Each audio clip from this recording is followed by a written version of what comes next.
Good morning, everybody. This is Zach at it again. I am thrilled and honored to have the funniest man in America on the phone with me, Mr. James Gregory. Thank you so much for joining us, James.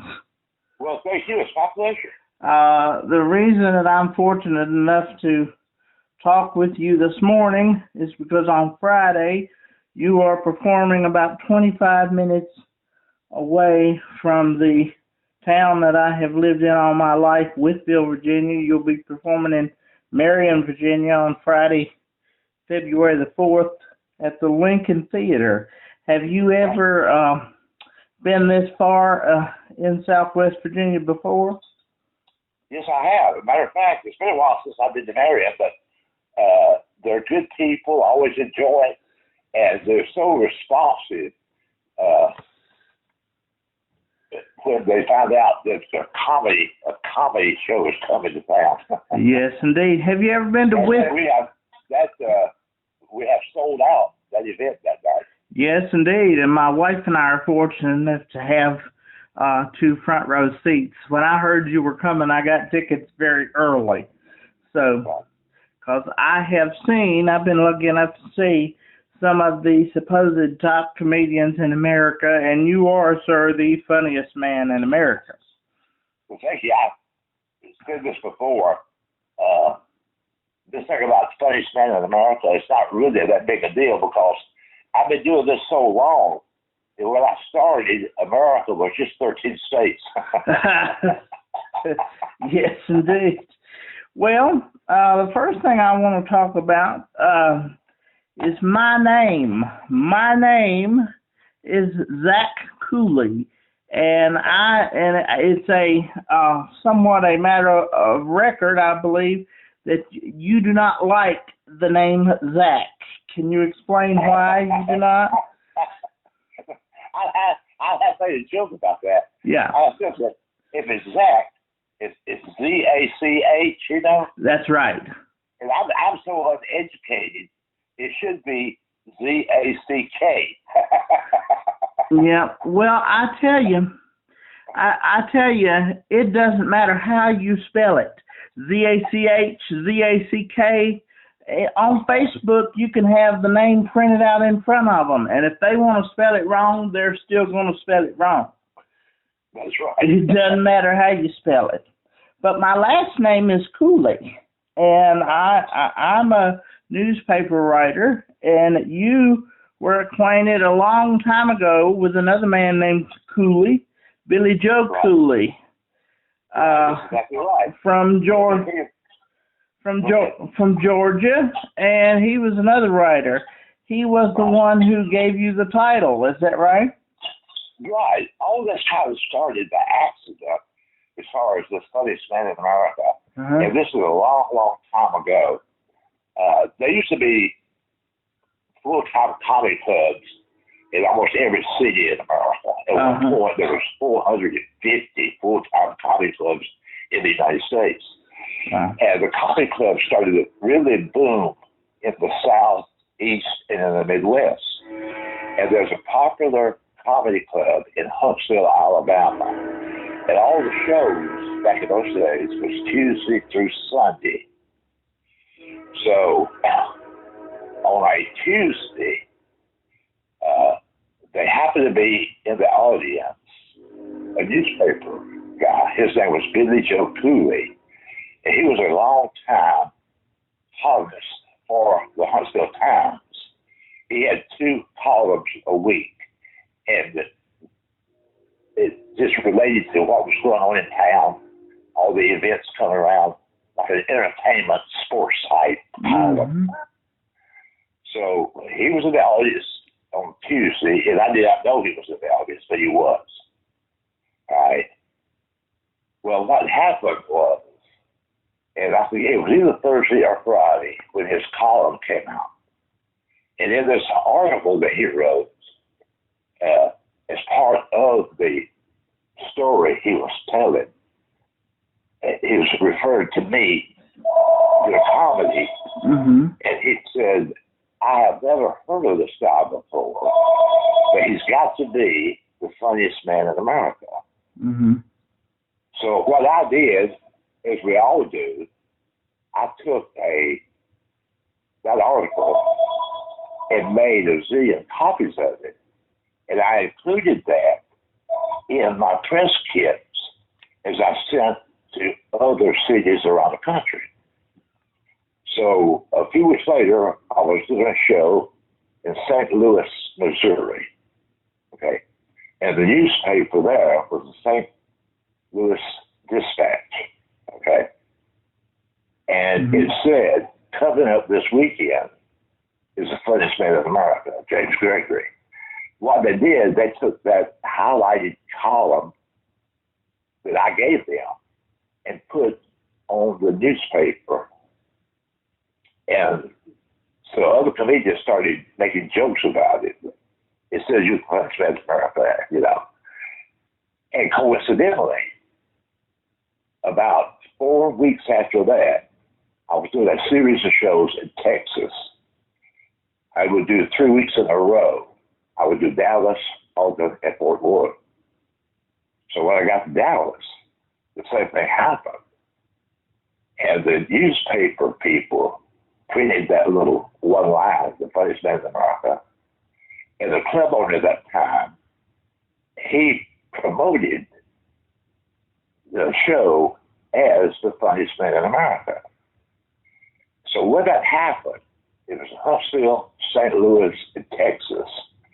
I said, you know what? Maybe I got something here. Maybe I will start just using that as a tag in my promo, in my advertising.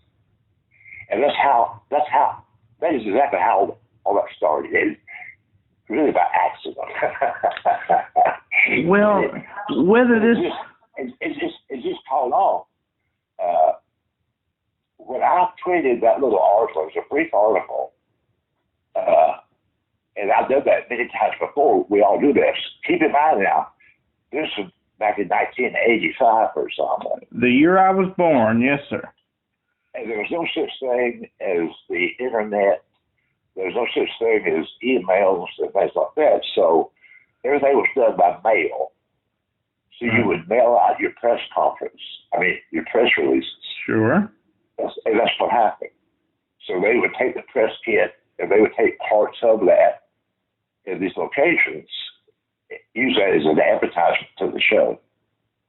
So it kind of started accidental because Billy Joe Cooley was in the audience when I was doing a show in Huntsville, Alabama, and his name was Billy Joe Cooley. And for a lot of years, I used to have a holiday party at my home every year. And we did that for 20 years. And I would invite him to the party. And sometimes there would be like 100, 150 people here, you know. And he had a big kick out of the fact that I would introduce him. I said, this is the guy who called me the funniest man in the world, you know. So he was a great guy, and he was a big fan. So if you hear the expression, funniest man in America, don't blame me. Blame Billy Joe Cooley. Well, how I wish I had been that Cooley, and I hope I would write a good enough article to be invited to a Christmas party of yours some other time in the future. So. Yeah, I quit doing those. I did it 20 years though. Yeah. Yeah, but I've had the privilege of meeting you a couple of times at Mayberry Days, and you've always been very, very kind. In fact, living in Withville, Virginia, have you ever been to Withville? I haven't in the city, but I have seen that sign along the highway. You will pass through it on your way to Marion, and if you want to stop in Withville, I'm right off exit 70. I'll get us a bucket of chicken. Because I'm like you, I like the chicken drumsticks. Oh yeah, we too. And if they don't have the drumsticks, I don't order anything. And I need my chicken legs. Yeah. Well, I like this with fried drumsticks and hot sauce. Is that right? Well, a lot of people love hot wings. Yeah. And I love I kind of, I said, I don't particularly like the hot wings. I like the hot legs. Right. Well, I am, and I'm wheelchair bound. I have cerebral palsy, so it's difficult for me to eat things like the breast or something unless somebody pulls the meat off for me. With a chicken leg, I can just pick it up. And so that's always been my choice. And every time I always go somewhere, they say, "Sir, we're out of drumsticks." So I've had the same issues that you had. So apparently not only is it me that's handicapped, the chickens that I'm trying to eat are handicapped as well. Well, that's I think one reason that the show that I do, it's so relatable to the people. Most of my comedy is based on real life. Yep. And you heard me. I've done that routine about going to Popeyes. Oh yes. And they had those chicken legs. Oh yeah. I would not have thought about that if that did not happen so many times. Right. I go to a place and they say, "Well, I'm sorry, we're out of drinks right now." So I started making jokes about it, and that became part of the routine. Yep, and a very relatable part too. Now, living in the area that we do live in, I'm an hour away from Mount Airy. I've had a very Mayberry-like life because the area around here is still very Mayberry-like. We have a front porch, not a deck. Right. As you explain in your act. Is that how life was like growing up for you? Is that where you draw from? Well, yeah, I grew up out in the country, in the rural area. Mm-hmm. I still live in the Atlanta metro area. Now, when I say metro area, I'm about 25 miles northwest of the city of Atlanta. I'm in a small town called Woodstock. Okay. But I was born and raised in a small town called Lithonia, which was I-20 East. Of course, now, when I was real little, I-20 didn't exist. There was no freeway then. Right. Right. So I lived, when I say my childhood, from the time I was born until I got into high school, we lived on a dirt road. Mm-hmm. We were about 8 to 10 miles from the nearest highway, So that's the kind of background I have. Mm-hmm. Poor and out the country. But very happy. Yeah, and happy, that's right. And as you know, I've done these routines about people not having on a front porch anymore, Right. It seemed to me like life was better and people got along better when everybody had a front porch. You sit on the front porch and people drive by, they would walk by, you kind of wave at them, they wave at you, they come on the front porch and sit around and talk to you for a few minutes, Mm-hmm. And what happened is, as the years went by, people started building front porches. Everybody had a deck, what I call a deck. It's usually in the back, Yep. So people spend too much time in the back, and they don't see what's going on out there on the highway, on the road, and they don't see their neighbors. They're all in the back on the deck. We should all be on the front porch. Yep, that's right. Well, we have a deck, but we spend most of our time on the front porch. My house was built in 1915, and I have the big front porch with the trees planted on each side of the porch. And I tell my 7-year-old daughter, I said, that was what air conditioning was back in 1915, with those big trees. That's exactly right. With those big trees. So your comedic style is obviously very unique to you. I think that's what makes you special. But when did you first realize, I believe I can do this for a living. I can make money doing this? All that started in 1982, when the first comedy club opened up below the Mason Dixon line. you may not be aware of this, but prior to 1982, the only place in the United States that you could see a live comedian, live, I don't mean on television, live, the only place you could see live comedians was in Los Angeles, San Francisco, Chicago, Cleveland, and in Boston and New York City. There was no such thing as seeing live comedians like in the Midwest or the Southeast. It did not exist. So Comedy Club opened up in 1982. And after that, the comedy clubs just expanded rapidly around the country. But in 1982, I lived in that area. And as I mentioned earlier, all the clubs were Tuesday through Sunday. And Tuesday was what they call open mic night or amateur night. And me and two of my friends would go there every Tuesday, not to be on the show, but just to watch the show. And I had friends who always thought I was funny, and they kept daring me to go on stage on amateur night.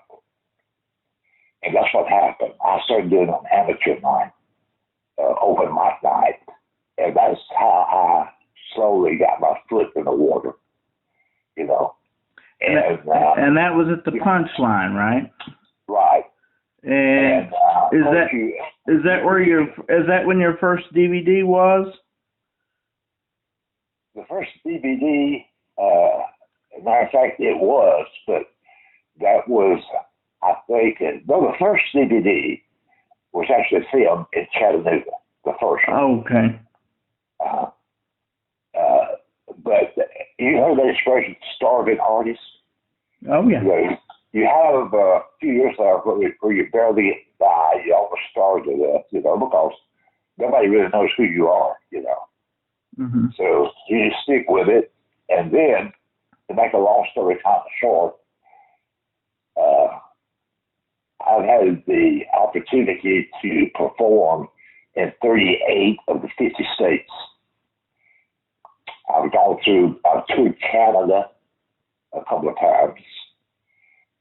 Then I've gone overseas to entertain the military, the troops. So I've done shows in the Middle East, and I've also done shows in Italy, Greece, and Spain. And so I've got a chance to see not only this country, but to see this world, you know. So it's a great blessing. It's been a blessing to me. And you learn so much about the great people in this country that we have. And what's interesting is, you know, I don't change my show based on where I'm at. In other words, if I do a show in Oklahoma, I'll do the same show that I did in Alabama. Right. Because the kind of show I do is common sense comedy. It applies to everybody.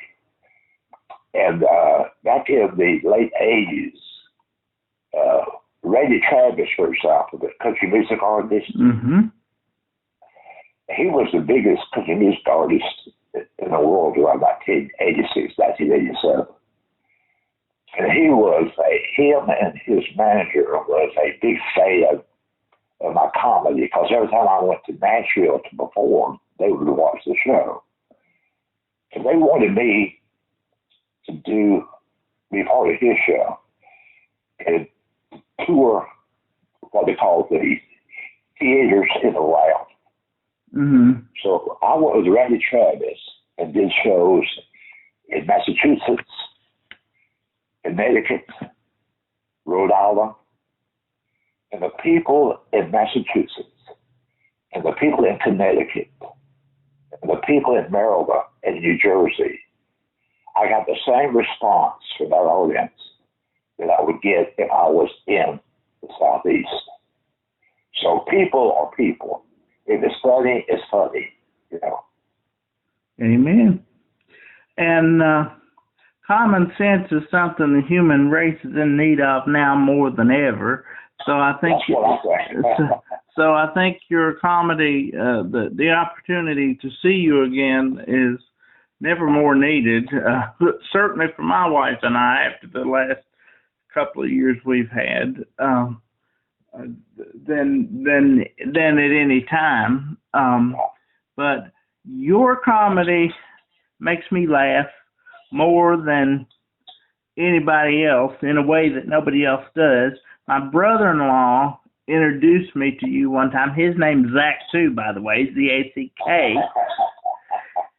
And he showed me your fat lady routine, and I was laughing so hard that he couldn't hear me. I couldn't get my breath. I was laughing so hard. So that from every point on, anytime I saw that you were near, I would get tickets. So speaking about fat lady routine. Yeah. When I created that routine, of course, as time goes on, you add more to it. Sure. It was a brief little sketch I would do, and sometimes I would do it in the middle of the show and not the end of the show. Mm-hmm. And sometimes I wouldn't even do that routine. But people started requesting that routine. Like if they had seen the show before, if I met them in the parking lot or in the lobby, they said, make sure you do that fat lady routine.